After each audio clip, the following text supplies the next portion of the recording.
سے ایک بات یہ، اس وقت ہماری ساری قوم جن چند پریشانیوں کو خود پیدا کر کے خود جھیل رہی ہے، انہی میں سے ایک ٹریفک سسٹم ہے۔ ٹریفک انکنٹرول سسٹم کے نتیجے میں سارے انسان پریشان، ہر انسان جو ہے وہ گالیاں دے رہا ہے دوسروں کو اور خود بھی وہی کرتا رہتا ہے۔ اس سلسلے میں محکمہ ٹریفک کی کیا ذمہ داری ہے، یہ تو وہ پوری کریں گے، یہ تو ان کی ڈیوٹی ہے، مگر ہم لوگوں کی بحیثیت مسلمان کی کیا ڈیوٹی ہے؟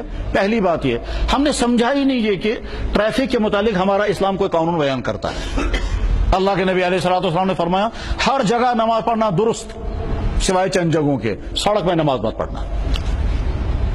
ترمذی شریف حدیث موجود ہے، زمین ساری کی ساری مسجد ہے، جہاں چاہیں وہاں نماز پڑھ سکتے ہیں، مگر 7 جگہوں پر نماز نہیں پڑھنا، ان میں سے قاریۃ الطریق، راستے میں نماز مت پڑھنا۔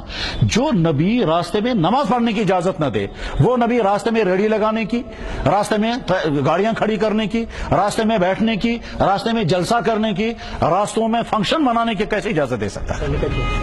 تو وہ ہمیں ذہن میں بھی نہیں ہے ہم کو غیر شرعی کام کر رہے ہیں۔ اس لیے ہم سمجھیں کہ راستوں کا غلط استعمال غیر شرعی ہے۔ راستوں کا غلط استعمال کیا کیا ہوتا ہے؟ راستوں میں گاڑی کھڑی کرنا، راستوں میں دکانیں لگانا، راستوں کے اندر فنکشن کرنا، راستوں کے اندر کھیلنا، راستوں کے اندر میٹیریل ڈالنا، چاہے وہ کنسٹرکشن کا میٹیریل کچھ اور، راستوں کے اندر کرکٹیں کھیلنا، یہ سارا کا سارا اسلام کے خلاف ہے۔ اسلام یہ کہتا ہے کہ اللہ کے نبی علیہ السلام نے فرمایا ایاکم والجلوس فی الطرقات، خبردار راستوں میں مت بیٹھنا۔ ایاکم والجلوس فی الطرقات، بخاری میں حدیث، خبردار راستوں میں مت بیٹھنا۔ صحابہ چونک گئے، حضور فرما رہے خبردار راستوں میں مت بیٹھنا، ڈراتے ہوئے آپ نے فرمایا، بالکل ایسے ہی جیسے ہی کہیں گے خبردار آگ سے بچ کر کے رہنا، ٹھیک ہے؟ تو اسی طرح سے آپ نے فرمایا ایاکم، خبردار راستوں میں مت بیٹھنا۔ صحابہ نے عرض کیا یا رسول اللہ کبھی مجبوری ہوتی ہے بیٹھنے کی؟ آپ نے فرمایا اگر راستوں میں بیٹھنا ہی مجبوری ہے تو راستے کا حق ادا کرنا۔ عرض کیا حضرت راستے کا حق کیا ہے؟ فرمایا گزرنے والوں کے لیے رکاوٹ مت بننا۔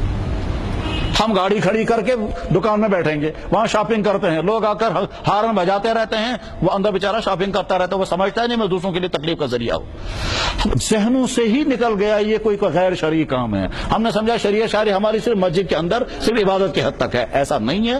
اسلام مکمل دین، زندگی کے تمام شعبوں کے متعلق مکمل گائیڈ کرنے والا دین ہے۔ تو اس لیے ہم راستوں کے غلط استعمال سے بچیں گے، اور جو آدمی جس طرح سے راستے کا غلط استعمال کر رہا ہے وہ سمجھے کہ میں گناہ کر رہا ہوں، مجھے چاہیے کہ اس سے اپنے آپ کی اصلاح کروں، چاہے گاڑیوں والے چلا رہے ہوں، چاہے جنرل ٹرانسپورٹ والے چلا رہے ہوں۔ جنرل ٹرانسپورٹ کے لیے اصول یہ ہے اڈے سے چل کر اڈے پر پہنچو، راستے میں کہیں مت رکو۔ اب یہ جو میٹاڈور والا ہر 10 قدم کے بعد رکتا ہے، پھر سواریاں لیتا اور اتارتا ہے، اور اس کے نتیجے میں چلنے والوں کو جو تکلیف ہوتی ہے اور ٹریفک جام جو ہوتا ہے، وہ سمجھتا ہے نہیں یہ کوئی میں گناہ کر رہا ہوں۔